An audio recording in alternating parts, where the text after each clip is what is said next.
चलो देखो आराम से, कौन सा मॉलिक्यूल था ये? एनिलीन। अनिलीन नहीं है, एनिलीन। अच्छा नाइट्रोजन, नाइट्रोजन इधर इधर देखो, यहाँ देखो, बाकी सब भूल जाओ यार। नाइट्रोजन कितना बॉन्ड बनाता है? 3 बॉन्ड। अगर नाइट्रोजन ने 3 बॉन्ड बनाया तो उसके पास में कितना लोन पेयर रह जाएगा? कितना लोन पेयर रह जाएगा? 1 लोन पेयर रह जाएगा उसके पास। देखो नाइट्रोजन ने कितना बॉन्ड बनाया, यहाँ पे ध्यान से देखो, यहाँ पे नाइट्रोजन ने कितना बॉन्ड बनाया, ध्यान से देखो, इधर इधर इधर इधर 3 बनाए रे। 1 बेंजीन के इस कार्बन के साथ में, इधर 2 हाइड्रोजन के साथ में। नाइट्रोजन अगर 3 बॉन्ड बनाया है तो उसके पास में आता है 1 लोन पेयर। इतना समझा? इतना समझा? अब देखो, एक बॉन्ड बनाने के लिए कितना इलेक्ट्रॉन चाहिए रहता है कोवेलेंट बॉन्ड बनाने के लिए? 2। तो मैं यहाँ पे 2 इलेक्ट्रॉन को यूज करके मैं एक बॉन्ड बना सकता हूँ। जो बॉन्ड में बना रहा हूँ वो नाइट्रोजन और कार्बन के बीच में। पहले देख लो प्रोसेस क्या, कैसे होता है रेजोनेंस, फिर रेजोनेंस क्या चीज़ है इसके थोड़ी देर के बाद में देखेंगे हम लोग।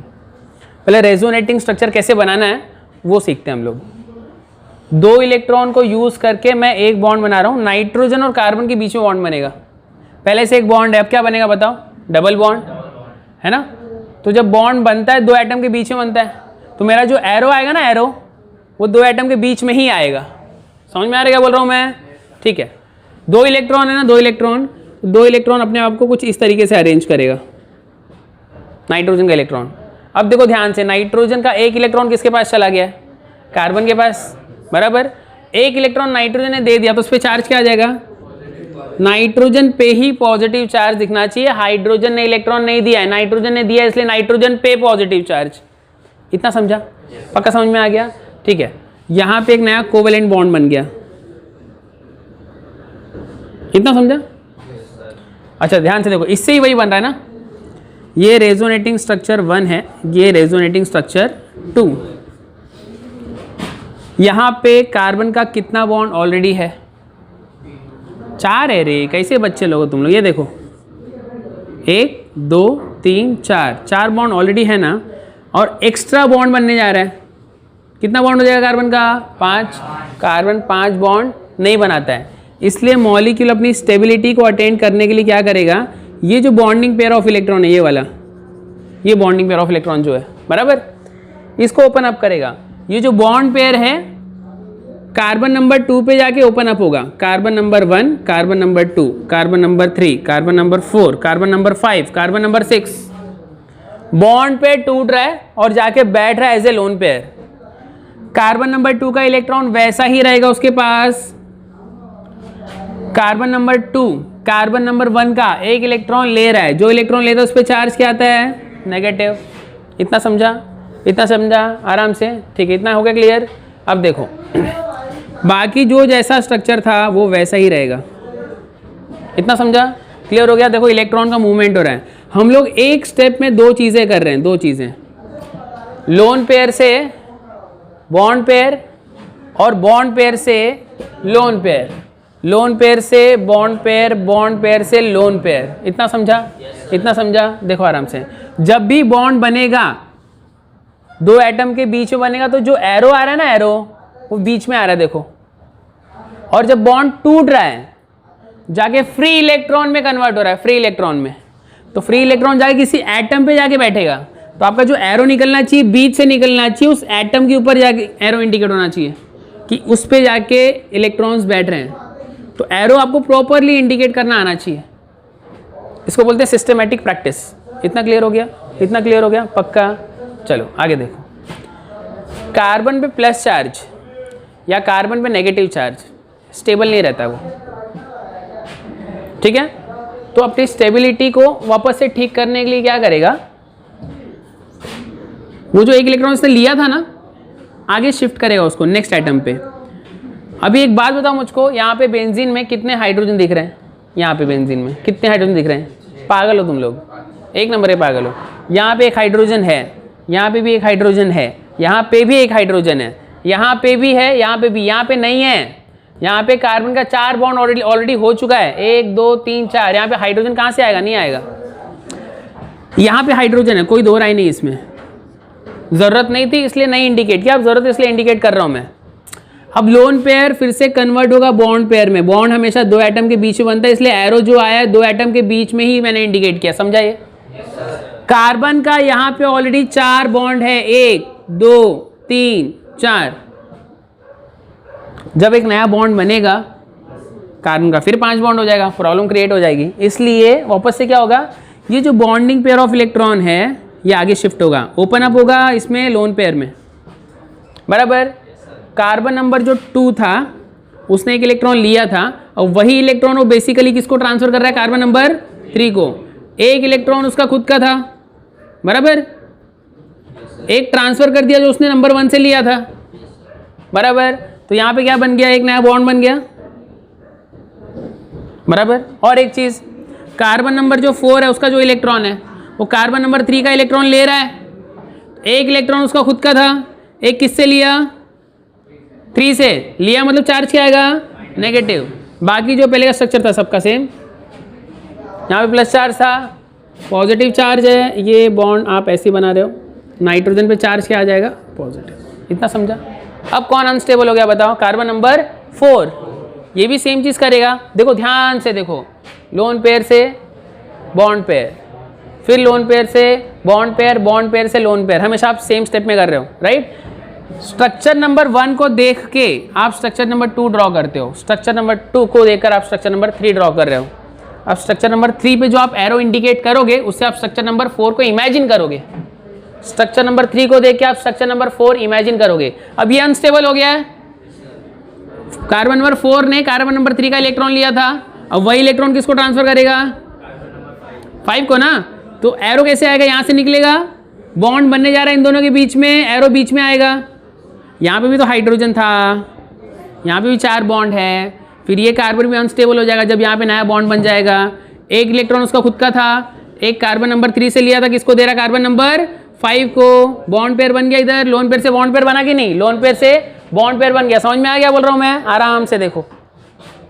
अब ये कार्बन अनस्टेबल हो जाएगा ना भाई, तो क्या करेगा, तो कार्बन नंबर 6 पे ओपन अप होगा बॉन्ड पेयर, यानी कि जो बॉन्ड पेयर है ये ओपन अप होगा कार्बन नंबर 6 पे। एक इलेक्ट्रॉन उसका खुद का है, ये carbon number 4, carbon number 5, carbon number 6, है ना। तो कार्बन नंबर 6 कार्बन नंबर 5 का इलेक्ट्रॉन ले रहा है, एक इलेक्ट्रॉन उसका खुद का है, एक इलेक्ट्रॉन किससे लिया, कार्बन नंबर 5 से। चार्ज क्या आ जाएगा इसके ऊपर, नेगेटिव। जो पहले से बॉन्ड था उसको मैंने वैसे ही इंडिकेट किया, समझा ये, ठीक है। और कुछ, यहाँ पे चार्ज क्या इधर, पॉजिटिव, और क्या इधर, double bond, plus charge nitrogen पे ही दिखना चाहिए। हाइड्रोजन ने इलेक्ट्रॉन नहीं दिया था, ध्यान से देखो, इलेक्ट्रॉन किसने दिया था, नाइट्रोजन ने दिया था। समझ में आ रहा है क्या बोल रहा हूँ मैं, हो गया क्लियर। अब देखो last step, last step, last step. अब कार्बन नंबर 6 अनस्टेबल हो गया, कार्बन नंबर 5 से लिया था उसने इलेक्ट्रॉन, अब वो ट्रांसफर करेगा कार्बन नंबर 1 को, है ना, ठीक है। और फिर ये कार्बन का फिर से 5 बॉन्ड हो जाएगा, फिर जब ये लोन पेयर बॉन्ड पेयर में कन्वर्ट होगा यहाँ पे कार्बन का 5 बॉन्ड हो जाएगा, फिर गड़बड़ हो जाएगा फिर, है ना। तो क्या होगा, तो नाइट्रोजन ने जो इलेक्ट्रॉन दिया था वो फिर से खींच लेगा, है ना, यानी कि यहाँ पे एक नया बॉन्ड बनेगा, यहाँ पे बॉन्ड पहले से था, यहाँ पे बॉन्ड पहले से था, लोन पेयर फिर से आ गया। स्ट्रक्चर 1 के बाद जो स्ट्रक्चर 5 आएगा, रेजोनेटिंग स्ट्रक्चर 5 सेम होना चाहिए, खाली बॉन्ड का थोड़ा सा शिफ्टिंग होगा। देखो यहाँ पे डबल बॉन्ड 1 2 के बीच में ना, वहाँ पे देखो 2 3 के बीच में, है ना, वहाँ पे देखो 3 4 के बीच में, तो यहाँ पे 4 5 के बीच में। समझ में आ रहा है क्या बोल रहा हूँ मैं, बड़ा स्पीड में ये डीलोकलाइजेशन ऑफ इलेक्ट्रॉन होता है, काफ़ी तेज़ी से मूवमेंट होता है। समझ लो 1 सेकेंड में 10,000 बार हो रहा है, 1 लाख बार हो रहा है। यानी स्ट्रक्चर 1 से स्ट्रक्चर 5 में कन्वर्ट होने के लिए फिर स्ट्रक्चर 5 से 1 2 3 4 5 ऐसा इलेक्ट्रॉन का मूवमेंट बेंजीन पे चलते रहता है, चलते रहता है, चलते रहता है। 1 सेकेंड में 10,000 बार हो रहा है, 1 लाख बार हो रहा है, इतना फास्ट मूवमेंट होता है। और यूनिवर्स में कहीं पे भी सबसे इंपॉर्टेंट चीज़ होती है मूवमेंट। मूवमेंट है तो लाइफ चल रही है, चले, चाहे वो लिविंग थिंग हो या फिर नॉन लिविंग थिंग हो। कोई चीज़ अगर स्टॉप हो गई तो बर्बाद हो गई वो चीज़। इनकी वजह से इनको स्टेबिलिटी मिलती है। कहीं पे भी इलेक्ट्रॉन का मूवमेंट है ना, स्टेबिलिटी मिलेगी। या फिर आप ऐसा सोचो, फिजिक्स क्या बोलता है, हमेशा इलेक्ट्रॉन की जो डेंसिटी होती है, इलेक्ट्रॉन की डेंसिटी हायर डेंसिटी से लोअर डेंसिटी की तरफ जाती है। अब यहाँ पे हायर कौन है और लोअर कौन है? कार्बन कार्बन डबल बॉन्ड या carbon carbon triple bond unsaturated होता है। अनसैचुरेटेड मतलब उनके पास में इलेक्ट्रॉन की कमी है। अपने अंदर लोगों ने एडजस्टमेंट करके रखा है, जबरदस्ती अपने अंदर डबल बॉन्ड बनाया है, जबरदस्ती अपने अंदर ट्रिपल बॉन्ड बनाया है। तो अनसैचुरेटेड मतलब उनके पास में उतना इलेक्ट्रॉन नहीं था, इसलिए इन लोगों ने अपने अंदर ही डबल बॉन्ड और ट्रिपल बॉन्ड बना के अपना ऑक्टेट कंप्लीट कर लिया है। यानी कि बेंजीन को मैं बोलूंगा अनसैचुरेटेड सिस्टम, वो भी 3-3 डबल बॉन्ड है, मतलब इलेक्ट्रॉन की बहुत कमी है। यहाँ पे एक्स्ट्रा इलेक्ट्रॉन है, नाइट्रोजन का ऑक्टेट कंप्लीट हो चुका है, फ्री इलेक्ट्रॉन है, लोन पेयर है, इलेक्ट्रॉन ज्यादा है, तो हमेशा इलेक्ट्रॉन का मूवमेंट कहां पे होगा? हायर डेंसिटी से लोअर डेंसिटी की तरफ। तो इसलिए ऐसा इलेक्ट्रॉन का मूवमेंट चालू हो गया है ना। इसी चीज को हम लोग बोलते हैं रेजोनेंस। रेजोनेंस का मतलब बेसिकली ऐसा है, इलेक्ट्रॉन का मूवमेंट एक जगह से दूसरी जगह पे, डीलोकलाइजेशन ऑफ इलेक्ट्रॉन। सबसे अच्छी चीज इससे क्या होता है? स्टेबिलिटी मिलती है, तो बेहतरीन स्टेबिलिटी मिलती है इन लोगों को। बेंजीन अपने आप में ऑलरेडी बहुत स्टेबल है, बेंजीन, खाली बेंजीन अपने आप में बहुत स्टेबल होता है। और एक चीज हो रही है, इनका कॉन्जुगेशन बढ़ रहा है। कॉन्जुगेशन का मतलब double bond single bond, double bond single bond. Nikhil नींद आ रही है? साहिल नींद आ रही है? नहीं ना, इंपॉर्टेंट चीज ध्यान में रख लेना, दोपहर का टाइम गर्मी हो रही है, ठीक है। लोन पेयर इस कॉन्जुगेटेड सिस्टम का पार्ट बन गया है। लोन पेयर, ये लोन पेयर इस कॉन्जुगेटेड सिस्टम लास्ट टाइम बताया था, डबल बॉन्ड फिर सिंगल बॉन्ड फिर डबल बॉन्ड, कहीं ना कहीं अपना लोन पेयर दे के वो भी उस कॉन्जुगेटेड सिस्टम का पार्ट हो गया। देखो यहाँ पे डबल बॉन्ड आया, फिर सिंगल बॉन्ड आया, फिर डबल बॉन्ड आया, फिर सिंगल बॉन्ड आया, फिर डबल बॉन्ड आया। यानी कि ये जब भी कॉन्जुगेशन एक्सटेंड होता है, यहाँ पे 6 कार्बन एटम के बीच में था, 6 कार्बन एटम के बीच में था कॉन्जुगेटेड सिस्टम। अब किस में हो गया? एक नाइट्रोजन के बीच में हो गया। कॉन्जुगेटेड अगर बढ़ रहा है सिस्टम तो और स्टेबिलिटी मिलती है। समझ रहे हो क्या बोल रहा हूँ मैं? अच्छा, इसका और भी बहुत ज़्यादा फायदा होता है। अब ये जो है एक टाइप है, हम लोग जब भी बात करते हैं इलेक्ट्रोफिलिक सब्स्टिट्यूशन रिएक्शन की, अब समझ लो एनिलीन मॉलिक्यूल है, इसका अगर मैंने नाइट्रेशन कर दिया, एनिलीन का मैंने नाइट्रेशन किया, नाइट्रेशन याद आ रहा है, लास्ट लेक्चर में किया था हम लोग, उसमें यूज़ करते हैं नाइट्रेटिंग मिक्सचर। अटैकिंग स्पीशीज कौन सा होता है? Nitronium ion NO2। Nitrating mixture में कॉम्बिनेशन क्या था रिएजेंट्स का? नाइट्रिक एसिड कौन सा? कॉन्सेंट्रेटेड, और सल्फ्यूरिक एसिड भी कॉन्सेंट्रेटेड। अब बेसिकली अटैक कौन करता है उसमें से? NO2 ग्रुप ना। अगर NO2 अटैक करने वाला है तो किस पोजीशन पे अटैक करेगा? ऑर्थो वाले पोजीशन पे अटैक करेगा, या मेटा वाले पोजीशन पे अटैक करेगा, या पैरा वाले पोजीशन पे अटैक करेगा? कैसे मालूम पड़ेगा? वो हमको ये रेजोनेटिंग स्ट्रक्चर बताता है कहाँ पे अटैक करने वाला है स्पीशीज। ठीक है, पहले ये रेजोनेटिंग स्ट्रक्चर कॉपी कर लो, आपको फिर से एक बार मैं समझाता हूँ, थोड़ा सा डिफिकल्ट है, 2-3 बार प्रैक्टिस करोगे तो रेजोनेटिंग स्ट्रक्चर आपको बहुत इजी हो जाएगा। फटाफट कॉपी करो इसको। आपका एरो बराबर आ रहा है क्या? एरो देखो, ये एरो बीच में ही आना चाहिए, नाइट्रोजन और कार्बन के बीच में। एरो इधर इलेक्ट्रॉन के आसपास से निकलना चाहिए। ये देखो बीच से निकला, ये दोनों के बीच से निकला है, और ये जाके एक एटम पे बैठ रहा है, वैसा ही होना चाहिए। तो केयर करो, गलती मत करो। फाइनल रेजोनेंस हाइब्रिड आपको बनाना है, फाइनल। ये सबका ऐड करके एक फाइनल स्ट्रक्चर कैसा रहेगा, है ना। मैं रब कर दूं ना इसको बच्चे लोग? ठीक है।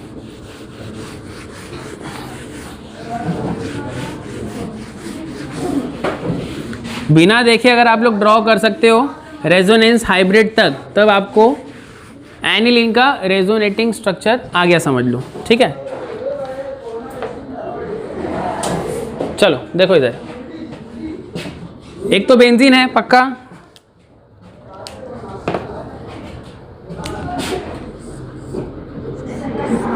बराबर है ना। अच्छा, कभी कभी नेगेटिव चार्ज ऑर्थो पोजीशन पे आप एग्री करते हो, कभी कभी, हमेशा नहीं है ना। पहले स्ट्रक्चर में नहीं है, दूसरे में है, तीसरे में नहीं है, चौथे में भी नहीं है ना। तो कभी कभी नेगेटिव चार्ज यहाँ पे डेवलप हो रहा है, तो डेल्टा नेगेटिव चार्ज मतलब पार्शियल नेगेटिव चार्ज। कभी कभी पैरा पोजीशन पे आ रहा है नेगेटिव चार्ज, मैं ऐसा ही बोल सकता हूँ। और कभी कभी जो दूसरा पोजीशन है ऑर्थो का वहां पे भी है। इलेक्ट्रॉन बेसिकली एरोमेटिक रिंग में घूम रहा है, बराबर। सिंगल बॉन्ड नाइट्रोजन के साथ में हमेशा है, हमेशा है, लेकिन हर एक जगह पे डबल बॉन्ड नहीं है। पहले स्ट्रक्चर में सिंगल बॉन्ड है, लास्ट स्ट्रक्चर में सिंगल बॉन्ड है, मतलब पार्शियल डबल बॉन्ड है यहाँ पे। लोन पेयर हमेशा नहीं है यहाँ पे, कभी कभी है। तो थोड़ा सा पॉजिटिव चार्ज यहाँ पे जनरेट हो जा रहा है। ये आपका फाइनल स्ट्रक्चर है एनिलीन का, रेजोनेंस हाइब्रिड का। इसको मैंने बोला रेजोनेंस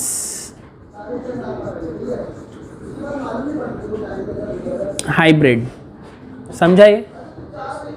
तो आप रेजोनेटिंग स्ट्रक्चर 1 से लेके 5 तक, उसका फाइनल स्ट्रक्चर ये लिखना जरूरी है। Okay clear? अब सुनो मेरी बात। अगर मैंने नाइट्रेशन किया, इसमें मैंने ऐड कर दिया क्या क्या, कॉन्सेंट्रेटेड नाइट्रिक एसिड और कॉन्सेंट्रेटेड सल्फ्यूरिक एसिड, जनरेट होगा नाइट्रोनियम आयन, NO2+ जनरेट होता है। अगर NO2+ जनरेट हो रहा है, नाइट्रोनियम आयन अगर यहाँ पे जनरेट हो रहा है, किस पोजीशन पे अटैक करेगा बताओ? चार्ज क्या आ रहा है? प्लस। अटैक कहाँ पे करेगा? जहां पे उसको नेगेटिव चार्ज दिखाई दे रहा है, या तो ऑर्थो पोजीशन पे या फिर पैरा पोजीशन पे। तो हो सकता है कि मुझको 2 प्रोडक्ट मिले, एक ऐसा प्रोडक्ट जहां पे नाइट्रो ग्रुप ने ऑर्थो पोजीशन पे अटैक किया, एक ऐसा प्रोडक्ट मिला मुझको जहां पे नाइट्रो ग्रुप ने ऑर्थो पोजीशन पे अटैक किया, या फिर एक ऐसा प्रोडक्ट मिलेगा जहां पे नाइट्रो ग्रुप ने पैरा पोजीशन पे अटैक किया है ना। इसी को फाइनल आप रिएक्शन वे में प्रेजेंट करते हो, है ना। इसी चीज़ को हम लोग करेंगे। इसका नाम क्या बताओ? इसका नाम क्या है? सेकेंड पोजीशन पे नाइट्रो ग्रुप है, कौन से मॉलिक्यूल में? एनिलीन में। सेकेंड पोजीशन को कॉमन नेम सिस्टम में हम लोग क्या बोलते हैं? Ortho nitro aniline. तो क्या आप मुझको उसका नाम बता सकते हो? क्या नाम रहेगा इसका? पोजीशन 1 2 3 4 क्या नाम आएगा? 4 पोजीशन पे नाइट्रो एनिलीन। समझ में आ गया क्या बोला मैंने? और क्या नाम आएगा? Para nitro aniline. अब ये सब चीज़ अगर आपको पता रहेगी तो आप रिएक्शन कर पाओगे, ठीक है। आप खाली रेजोनेंस हाइब्रिड ड्रॉ करोगे, फिर एक रिएक्शन इसी टाइप का देखते हैं हम लोग कि इसकी ज़रूरत क्यों थी और आपको समझ में कैसे आया, ठीक है। तो मैं कोई भी इलेक्ट्रोफिलिक सब्स्टिट्यूशन रिएक्शन करूंगा, नाइट्रेशन, फ्रिडेलक्राफ्ट एसिटाइलेशन, फ्रिडेलक्राफ्ट अल्काइलेशन, अगर मैंने किया तो आप रिएक्शन खुद कर लोगे, ठीक है।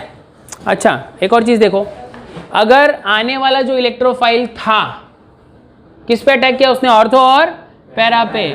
ये सब किसकी वजह से हुआ? वो मेटा पे अटैक नहीं किया, बताओ क्यों? क्योंकि उस पर चार्ज किया था प्लस, अट्रैक्ट हो रहा है माइनस की तरफ। ये माइनस चार्ज कहाँ से आया था? ये माइनस चार्ज इसने अपना लोन पे डोनेट किया था, तो इलेक्ट्रॉन की डेंसिटी ऑर्थो और पैरा पोजीशन पे बढ़ गई थी। यानी कि ये कमाल इस ग्रुप का है, ये पूरा कमाल इस ग्रुप का है। यानी कि ऐसे ग्रुप जो लोग इलेक्ट्रॉन की डेंसिटी को ऑर्थो और पैरा पोजीशन पे बढ़ाते हैं और एक्टिवेट भी करते हैं, बेंजीन रिंग को एक्टिवेट भी करते हैं कि तू जा इलेक्ट्रोफिलिक सब्स्टिट्यूशन रिएक्शन में, ऐसे ग्रुप को हम लोग बोलते हैं ऑर्थो पैरा डायरेक्टर। ये लोग आने वाले ग्रुप को, आने वाले इलेक्ट्रोफाइल को डायरेक्ट करते हैं, उनको बोलते हैं तुमको खाली या तो ऑर्थो पे अटैक करना है या फिर पैरा पे। दोनों पे अटैक किया तो भी अलग कंडीशन चलता है, लेकिन वो लोग मेटा पे अटैक नहीं कर सकते। तो these are the groups which activates the benzene ring towards electrophilic substitution reaction, and they direct incoming electrophile to attack on ortho and para position only. They are called as ortho para directors. तो amino जो group है अगर benzene से attach हो गया, ortho para director हो गया, समझा। ऐसे कुछ ग्रुप्स होते हैं ना जो लोग मेटा डायरेक्टर्स होते हैं। अगर वो लोग बेंजीन रिंग से अटैच हैं, फिर कोई भी इलेक्ट्रोफाइल अगर अटैक कर रहा है तो मेटा पोजीशन पे ही अटैक करेगा। इसके अलावा बहुत सारे ग्रुप हैं। कौन कौन से ग्रुप हैं मैं धीरे धीरे आपको बताता हूँ। ये रेजोनेंस हाइब्रिड आप ड्रॉ कर लो। अभी रुक जाओ, पहले डेफिनेशन लिखो, क्वेश्चन लिखो, चलो What are ortho para directors? What are ortho para directors?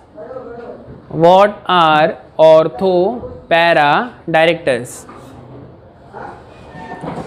लिखा आपने? लिखो. These are the groups. These, THESE, these are the groups when attached. These are the groups when attached with aromatic ring. Bracket में लिखो benzene ring. These are the groups when attached with aromatic ring. Bracket में लिखो benzene ring. Directs incoming electrophile. Incoming electrophile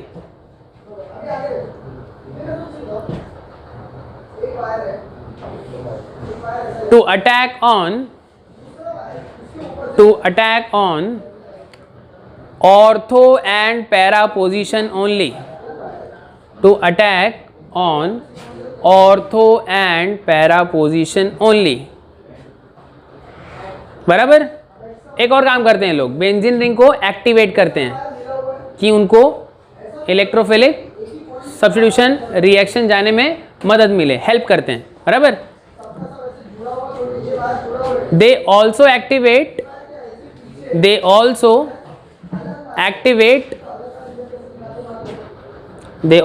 activate aromatic ring. They also activate aromatic ring towards electrophilic substitution reaction.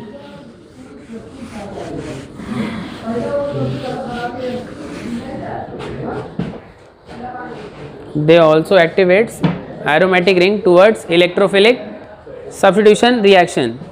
बराबर.